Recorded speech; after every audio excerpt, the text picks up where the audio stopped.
Okay, hey, we are live. I believe we are live. Welcome, everyone. Welcome. It is 4:30 for this week's edition of our Happy Half Hour. If you are a new visitor, I am David Shakavich, president of Carolina Retirement Planners, and for almost 2 years, every Thursday at 4:30, we've come to you and brought you a little bit of knowledge that can help you. This week, we are going to talk about the 5 habits of highly effective retirees. Well, we never like to jump into the muck right away. We like to have some fun. So I want to introduce someone on your screen today. Usually, my daughter and partner in the business, Samantha Sam, is here, but she is off at a wedding. She's driving to a wedding, I think, in Pennsylvania right now, and so Kristen is going to be joining me instead. And welcome, Kristen. Kristen, you've been with us a while, but you have recently moved into a new role. What is your new role here at Carolina Retirement Planners? I have recently become a client care specialist. So I get to help you guys in a little different way now, other than just answering the phone.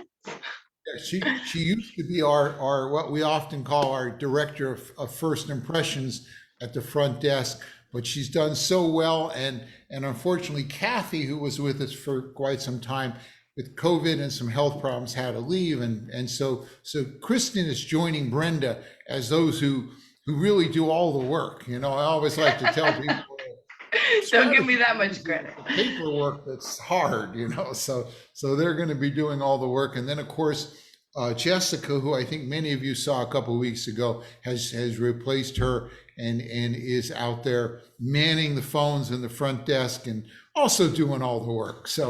But I'm sitting here just talking, and as usual, too, behind the scenes, we have sort of the nerve center of the broadcast, and that is Amy. Amy, let's see if Amy can. Come on out, Amy. Okay, here's Amy. Amy is our director of client fund. Most of you know Amy. Best title in the world. I love it. We've been having so fun good. ever since. Yeah. One thing we always like to recognize is each day is a special day.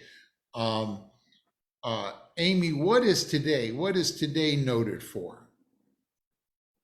Oh. Today is National May Ray Day. May Ray Day. Yes. May Ray Day. Yeah, it's all about celebrating like rays of sunshine in your life. Like what brings you rays of sunshine in your not like the sun outside. It was like the UV index was pretty high today. Whatever makes you happy, whatever's a ray of sunshine. It's a good day to go out and get a suntan, get some vitamin. Is it D or E? I forget. D comes from the sun, I believe. Yes.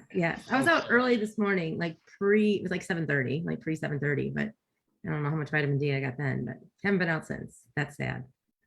Yeah, I've been in all day too. It's like, no rest for the weary, Thursdays are crazy. Yeah. We also like to track what we're drinking each time, and we can take a moment to do that. And I am actually drinking. I always drink usually herbal tea, because I found out if I drink whiskey while I'm doing the presentation, it doesn't always go so well. But this today is just regular high test orange pekoe tea I brewed myself here this morning, right with loose tea bags. Kristen, what are you drinking? I have been trying to get my full ounces of water every day, so I'm drinking water until it's all gone. And Amy, how about you? I drink my water, like a lot of it. So I'm on to the beer.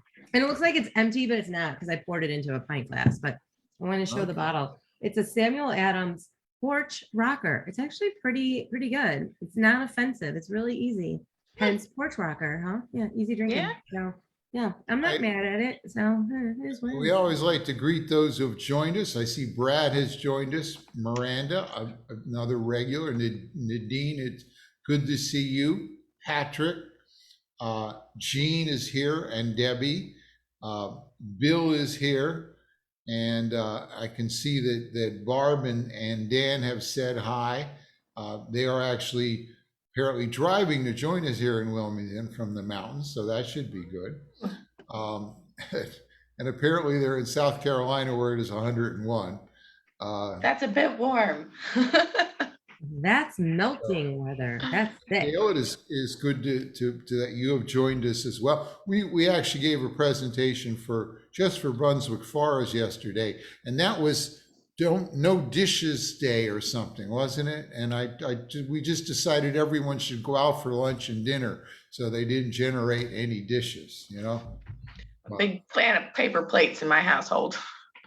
Yeah, it's just eat it, or chopsticks out of those little Chinese delivery things. Yeah, I made a joke that just, have your dogs lick the plates, right? I mean, not But let really. me go on and so we don't shortchange us on the good stuff here. I'm a little What are you biased. talking about?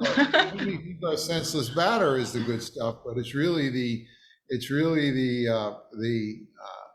presentation. So today we're going to talk about the 5 habits of highly effective retirees. Now, these may not be the only 5, or even all 5 may not be the top 5, but they're the 5 I'm going to do this week, and we'll have some fun with it and see what we can present there. One of them is number 1 is income planning. And where's my cash? Where's my money going to come from? The real thing we're trying to answer here is will we run out of money? I think it's, when it comes to the retiree, all of us, it's kind of like that's something that's on the top of our minds. And if we think about it a bit, we have certain living expenses we need. We have a certain burn rate. We need so much money for food and a mortgage and taxes and maybe travel, and not to mention the basic beer, wine. It's going to cost us so much. And those expenses are going to go on for years and years. So every year, you're going to get money. You're going to have money coming in from your Social Security and maybe a pension, and you'll have money coming. If they don't make enough for you, you're going to take some from your savings. That's not the one I wanted. You're going to take some from your savings and investments, and then each year you're going to use so much to live off of. Now, if you think about your savings, it's going up. Usually, this has not been That's a the good hope. year for it this year, but we're taking it out. So we have some of the money leaving, and so it's going down. And the question we might have is for some folks, this money is going to, we're going to want to spend a little more than our thing can generate. And the idea is, how do we find the right balance of money so that it lasts? How do we know we don't run out of money? So you've got to have some way to plan to do that. A good, effective retiree is going to say, here is my plan. Here are my estimates. Will I run out? Lots of ways to do it. There's online calculators. A lot of people, they print out 30-page reports. One way we often use is a simple spreadsheet that tracks what my pension money is and what my Social Security money is. And I've got money invested, and I kind of estimate how it's going up and down as time goes on. So you do this to have an idea is, will my money last as long as I do? Everybody needs some kind of plan that takes this into account. There's other things you need to plan for too. One person passes away, if you're a spouse, if you're a married couple, one of you passes away, well, the other one's going to lose the Social Security, maybe have a pension drop. So you got to stress test it too. But a good income plan and these estimates is probably one of the most important things we all do as we approach retirement. Second thing is tax planning, strategic tax planning. I mean, when it comes to money, taxes are as important as investments, maybe more. If you don't have taxes right, it's from now. What does that kind of mean? One, we could go on, and we have done many 20-minute pieces on this, but let's just think about it. If I, for instance, have some money in my IRAs, I have some amount of money. Let's say I have $1 million in my IRA. It could be 100,000, 500, could be $1 million. Some of that money belongs to me. Some of that money is mine. But if it's an IRA or a 401k or 403b or any of those, some of it belongs to the IRS. You know, we all take our money out, we have to pay taxes on it. Certain things make an affect how much that tax is. One is, what's the current tax rates? They went down a few years ago. They're due to go back up when the Tax Cuts and Jobs Act sunsets in 2026. How much money is coming from my other things, where I'm bringing it from, how much is coming from IRAs. If I waited till I was 72, I might have RMDs that are forcing me to take out a certain amount. So what we really want to do, we want to say, golly, is how can I minimize this piece here? How can I make this less and make this more? And there's a whole set of strategies to do that. We always want to pay the taxes at the lowest rate. And we have things that we often talk about, Roth IRAs that do that, converting to a Roth, other tax-free conversions you can do. If in fact you want to leave the money to charity instead, you could use qualified charitable distributions, a lot of things. And then we come to the world of inheritance when we do tax planning. We're going to leave, make sure I spell it right. When we want to leave money to our kids and our grandkids, and maybe some money to charity and others, what pot should we leave to who? You know, there's certain things like, you know, IRAs are great to leave to charity because they don't pay tax, while the non-IRAs are what we leave to our kids. Worst thing a person could do might be to leave their stocks to charity and their IRA to their kids, because I think that's the best thing, and it turns out to be the worst. So you kind of got to look ahead and plan even more on what to do for tax planning. And it really is a process that each year you got to examine and look at and calculate.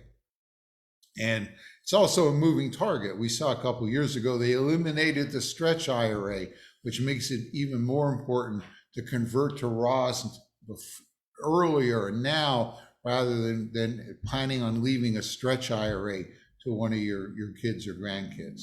So number 2 on that list might be tax planning. Number 3 is risk, de-risking your portfolio. You know, we have money invested in the market, and how do we handle the risk on that money? You know, one way to think about risk is, I like to think of 3 major elements of risk. Let me go to black so we stay consistent. One is your capacity for risk. If you're invested in the market, and especially as you enter retirement, how much could you afford to lose? You know, if you got $10 million and you're only taking out $30,000 a year, you could lose half your money. It wouldn't really affect you. If you have $100,000 and you're taking out, excuse me, you're taking out so much, you know, or $500,000 and you're taking out $30,000, you lose half, you might be in trouble. So you need to understand what your capacity is. The next thing, boy, it sounds like I'm allergic to risk. The next thing is, bless you. Yeah, the next thing is tolerance. You know, if your money goes down 10 or 20 or 30%, are you going to say, wow, great, I want to buy more? Or are you going to say, oh my God, I'm all worried? And even now I'm starting to see people who are really set up okay that they can weather the storm we're in and should just kind of stay there because but they're calling up and saying, well, I want to get out of the market. I'm worried. Where most people that do that end up selling low and buying back when it goes high. But when you do design that package of your portfolio, you need to understand your own tolerance and make sure you are you're in those limits. And there's also the need. How much risk do you need to take? You often see people that they could earn 3% and live happily ever after, and they don't necessarily need to go out and be riskier if in fact their tolerance doesn't match that. So this is part of it. In the world of risk, there's different things we can do. I know many of you who are my clients, we did a risk number. We sat there and said, we went through a little exercise. We got some fancy software developed by a behavioral psychologist that lets you to measure how much risk you're comfortable with and lets us better match that to your tolerance and of course your capacity. I always like to say one of the other things we can do, and if someone is listening that perhaps is not a client, you may want to take us up on this offer. I tell people that I can't predict the future. I don't know what the market's going to do in the future, but I'm really good at predicting the past. And so this, for instance, is a person who has a portfolio. This could be your portfolio. And we have software we can run it through. And this software says, wow, if we take the crisis, the financial crisis that occurred like in 2008, 9, and remember the crash of 2008. At that time, if you were in the S&P 500, you would have lost 53% of your money. Wow. Here, this person, we can say, well, you would have lost 48%. You're almost that risky. Do you understand that? How would you feel if that happened again? Is that okay for you? Some people it is, some people it isn't. But it's really nice to be able to get a look at your portfolio in the past. And at the end, I'll talk about how to, if you are a visitor, how you can get in touch with us. But this is a key tool in de-risking your portfolio, making sure it's matching your risk. And I'll tell you, this year, most people, we've been reminded of how important it is. So I think my tolerance would be a little low these days. yeah, most people are, but if it is designed right, you don't want to panic. It is, market goes up, market goes down. And most people that panic and get out or they end up earning less because you don't know when to get back in. That's the trick. And so that's why one of the things we often do with the risk too, if you recall, is we divide the money into two parts. We have offense, which is in the market and takes the risk. And then we have defense, which is in structured products and things that are protected from market drops. And a balance of these two can help you feel confident and about your portfolio and your approach to the future. So there's some things there you can do to do this as well. That is why we have you. Number 4 is this kind of a new one. I thought I'd mention it because it's wake up lazy money. And a lot of people, they'll be sitting on a lot of cash. I mean, we all need, 25, 50 grand there for, often people say 6 months worth of income, but we'll have some money in case we need an air conditioner, things like that. But it's not unusual to see people with hundreds of thousands of dollars in cash, 100, 200, 300,000, because they're worried. Well, this is this is from the U.S. Inflation Calculator website, and you can see that for many years inflation was low. It was 2% or below. And so if you had money in cash, you remember if you have 100,000 in cash, a year later you got 98, the next year you got 90, 96. It's fallen, but it's not too bad. Well, you all know that the last year we are now in the 7-8% inflation rate. So you have 100,000, next year you got 92, and then the next year it's back into the 80s. And so sitting on cash isn't so good anymore.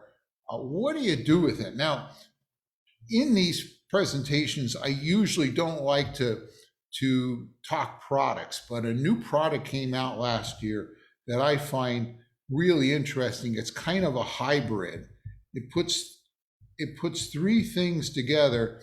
It puts together what you might consider a money market or a CD, something that is safe and guaranteed and can go down.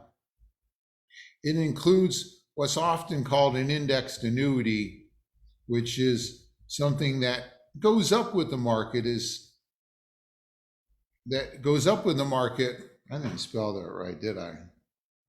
Anyway, goes We up all with the know what market. you mean. Yeah, it goes up with the market, but and locks it in periodically, kind of, and then it also has elements of a life policy. So you can put money in this and it's totally liquid. You can take it back out. You're always guaranteed to get in at least what you started with.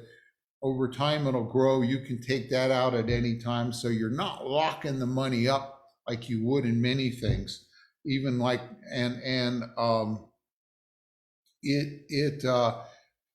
it can get the potential for a decent return, several times bigger than a CD or a money market.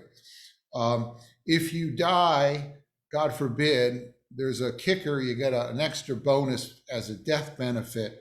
And there's even a little bit of long-term care protection, where if you need long-term care, you get a bonus there too. So don't want to go into a lot of things about it, but it came out last year. We've started using with folks. And so if you're sitting on a bunch of cash, you'd like to look at earning more, certain qualifications, but it's a pretty neat thing. And boy, we don't want to watch our cash dropping it's worth going through the effort to find an alternative. One last thing here, and that is to address inflation. And that was kind of the best picture I could find. But, we're seeing this inflation. We're always going to see this inflation. Inflation's always with us. So if you're doing income planning, you need to do the things to address inflation. We looked at that little spreadsheet, that little thing we had back there. Part of it inside there, when we do income, we actually always put in an inflation factor, usually around 3%.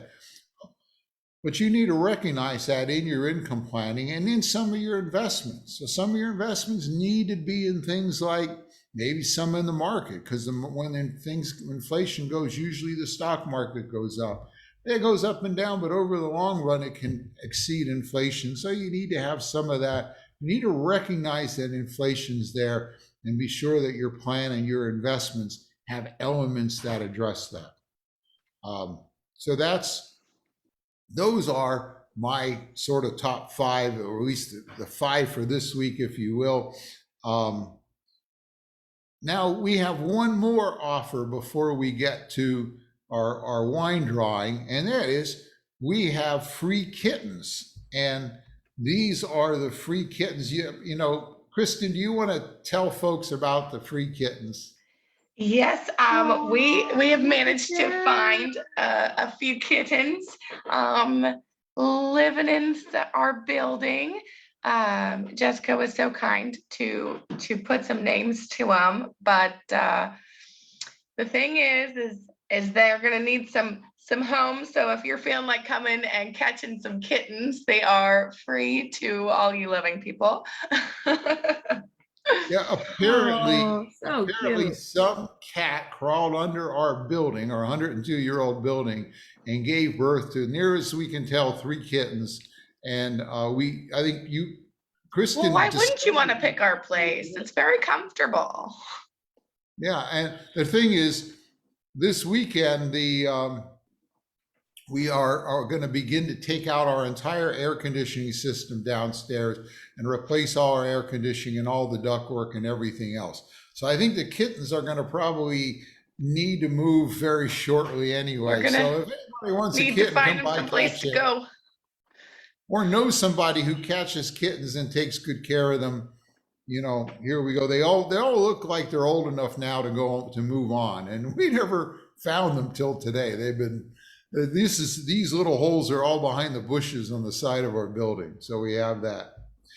And I'll also finish by mentioning, hey, if you'd like to get a risk-alise done or talk about any of these things in your situation, you can call us at that phone number, and Jessica will set up a phone call, a Zoom call, a visit after our air conditioning is put in the next week and a half.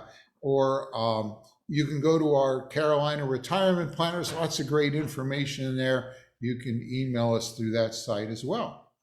And with that, I think we are getting Is close it to the hour. What's time for what is our favorite time? our At least grand my finale? favorite. It's my favorite too. All right, fabulous. So as you know, each week we give away 2 bottles from Fermental. I'm very excited to check on how their opening is going. But for now, we Can't do, wait, I can't wait. right? Oh my goodness. All right, so we'll see who gets to have it before they reopen. Okay, here we are. So we have Pat and Reba G. Okay, Pat and Reba, thank you. Yay! Congratulations. Congratulations. And Yay. I haven't exactly come up with something for next week, although I'm tempted to do. I recently fleshed out a good idea presentation on, many folks want to do 529 plans for their grandkids. And there's really a much better way that I bet almost everybody in this call could do it, a much smarter, simpler way to do it. I I'd be might do interested. that as a, Yeah, I might do I that want to as a know. presentation. Well, unless I can come up with that Inquiring one's good minds want to know. next week. If that's of interest to you, drop us an email or put something in the comments so it'll inspire me to continue with that. So Sam and I just came back from Kansas City. We spent 3 days with Ed Slott, America's CPA. He actually has a public television program that runs on how to reduce taxes in retirement. We are elite IRA advisors with his group. He's trained us, and we go there twice a year. We meet with him. You wouldn't believe how complicated it can be. They both came back bursting with ideas. With ideas. So anyhow, with that, we want to just say thank you, and you have a great weekend, and we will see you next weekend. If you know any kittens, any kitten Yeah, come talk to me about some I kittens. would take care of those kids. They are cute as can be. They are really cute. I'm so allergic. Otherwise, I would be like, oh yeah, what? Yeah, they're so cute. My dog would not appreciate it. I don't want to. Oh yeah, my Siberius dog. wouldn't either. Somebody out there may want kittens, so here we go. Cute. Meow meow. How cute. All right. We'll see you next Bye, Thursday. Cheers. everyone. See you. Cheers. Take care. Bye bye.